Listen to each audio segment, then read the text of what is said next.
복음과 교회의 축복 속에서 오늘도 하나님 앞에 분이엘의 시간을 허락하심에 감사합니다. 지금 이 시간 하나님의 음성을 듣는 시간이 되게 하옵소서. 지금 이 시간 영적 상태와 영적인 사실을 보는 시간이 되게 하옵소서. 지금 이 시간 증인으로 증거할 입이 열리는 시간이 되게 하옵소서.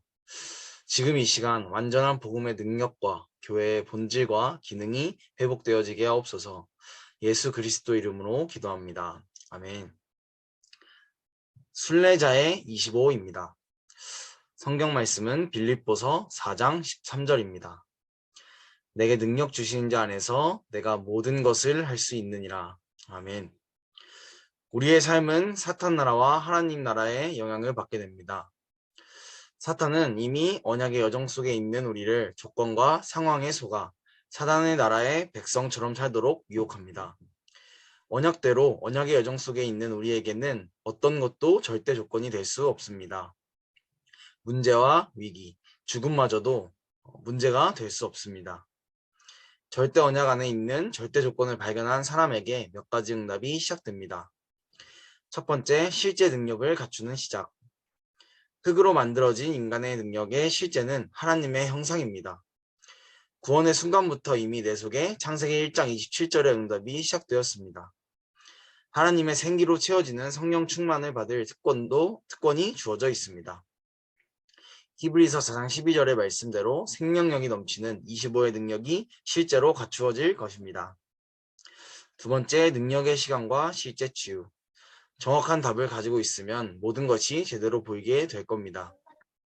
고난 속에 렘넌트 7명처럼 모든 것을 감사로, 모든 상황에서 경배로, 모든 응답은 하나님께 영광 돌리는 기도와 경배하는 참된 치유가 시작될 것입니다. 이제 답을 찾고 갱신하며 하나님 나라를 기다리며 역발상의 응답을 주시는 하나님을 체험하게 될 것입니다. 제자들은 40일 감람산의 모임을 통해 하나님 나라와 절대 조건을 보게 되었습니다. 열흘간의 마가다락방의 기도를 통해 세계 정복의 답이 나왔습니다. 이것이 나라마다 우리가 누릴 순례자의 25입니다. 옆에 깊은 질문, 절대 조건입니다. 노예로 감옥에서 지명 수배범으로 죽음의 위기 속에서 순례자의 길을 걸어간 사람들은 다른 조건이 필요 없었습니다. 이미 with 임마누엘 원네스의 절대 조건 속에 있었기 때문입니다. 아멘. 오늘 기도첩은 남은 자 24, 그리고 또 내일 오늘 서밋타임 내용이죠. 순례자의 25, 또 목요일에 있을 기도첩은 렘넌트의 영혼입니다. 이 흐름을 보시면서 함께 가면 좋겠습니다. 하나님께서는 날 때부터 죄인으로 나온 우리를 요한복음 19장 30절 십자가에서 완전히 다 끝내시고 복음 가진 남은 자로 부르셨습니다. 우리는 렘넌트 7명처럼 어디에서든지 하나님이 주신 오직을 발견하면 됩니다. 그리고 생명걸 하나님이 주신 나의 절대 가치를 발견하고 24 누리면 됩니다. 그 안에서 우리는 불필요한 것들을 발견하며 제하고 예배와 기도 속에서 진짜 중요한 것을 누리면 됩니다. 그 안에서 우리는 하나님의 것을 발견하고 누리면 됩니다. 이것이 1강이었습니다. 오늘 하나님께서 주신 절대 가치를 발견했다면 순례자의 25의 응답을 확인하면 됩니다. 바로 사탄과 하나님의 나라입니다. 이것이 순례자의 길의 25입니다. 바로 그것을 봤다면 이게 내가 할 수 있는 일이구나 라는 것이 발견되어지며 유일성이 발견되어진다고 말씀하셨습니다. 이 순례자의 길을 가는 사람들은 절대 가치 속에서 절대 조건을 본 것입니다. 바울에게는 감옥소가 절대 조건이었듯이 요셉에게는 노예로 간 것이 또 우상국가의 지명 수배자가 되어 죽게 되었는데 그것이 절대 조건이었습니다. 순례자의 기도 25는 다른 조건이 필요 없다고 하셨습니다. 제가 바닐라 라떼를 되게 굉장히 좋아하는데 백다방이나 이런 그런 곳에 가면 가격이 되게 착하거든요. 그래서 제가 그런 거를 항상 먹었었는데 항상 뭔가 텁텁한 맛이 있다고 항상 느꼈다가 그러다 어느 스타벅스에서 조금 비싸지만 우연히 한번 먹었는데 그때 이후로 백다방의 바닐라 라떼는 절대 먹지 않습니다. 이 맛을 봤기 때문이죠. 이거를 본 사람이 순례자의 기도라고 하셨습니다. 또한 상황이 아무 문제가 되지 않습니다. 그리고 위기가 다니엘에게 왕의 조서에 도장이 찍혔지만 필요 없었습니다. 그것이 문제가 되지 않았습니다. 그리고 위기가 전혀 아니었습니다. 그건 상관이 없었습니다. 많은 렘넌트들이 순례자의 길에서 많이 놓치게 됩니다. 그러나 하나님께서 이미 우리를 아무 조건 없이 남은 자로 세우셨습니다. 그리고 복음 전하는 교회, 이 렘넌트로 세우셨습니다. 이것이 우리가 받은 가장 큰 축복입니다. 그렇다면 우리는 순례자의 여정 속에 어떻게 가야 할까요? 실제 능력을 갖추기 시작한 것입니다. 오직 한 가지, 요한복음 19장 30절, 이것으로 다른 것은 이미 끝난 것입니다. 하나님께서는 지금도 하나님이 내 안에 하나님의 형상을 심고 살리고 계십니다. 지금도 하나님은 나에게 성령으로 역사하셔서 생기를 내 안에 불어넣고 계십니다. 이때 영혼만 사는 것이 아니고 성령으로 완전하게 우리를 역사하십니다. 그리고 나에게 계속 생명력을 불어넣어주고 계십니다.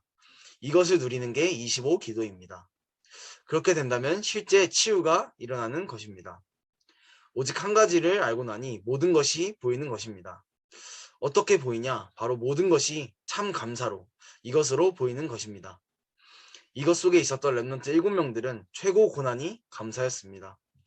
안 괜찮은데 감사하려고 발버둥 치는 그런 감사가 아니고, 다니엘은 하나님의 절대 조건을 알았고 실제 능력과 치유를 평소에 누리고 있었기 때문에 사형 선고를 받은 그 순간 기다렸다는 듯이 창문을 다 열어놓고 예루살렘을 향하여 감사하며 기다렸다는 듯이 기도했습니다.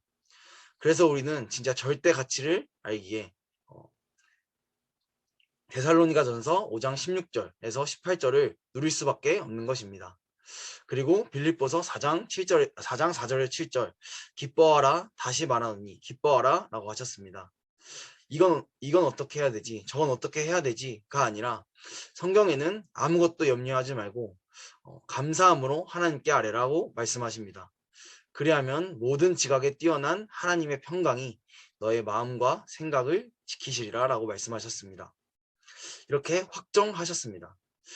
하나님께서는 처음부터 흑암이 있던 이 땅에 빛이 있으라 하셨을 때 빛이 있었습니다. 그리고 또 하나님께서는 눈이, 오늘 이번 강단 말씀처럼 눈이 보이지 않고 또 귀가 들리지 않는 자에게 에바다 하셨을 때 열렸습니다.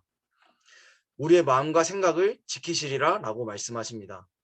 정말 이것으로 끝내고 25의 기도를 누리는 대학부 렘넌트가 되기를 기도합니다. 이 기도를 누리며 더 중요한 반대쪽에 하나님이 예비하신 하나님의 응답을 누려야 되는 어마어마한 축복을 이미 우리는 가지고 있습니다.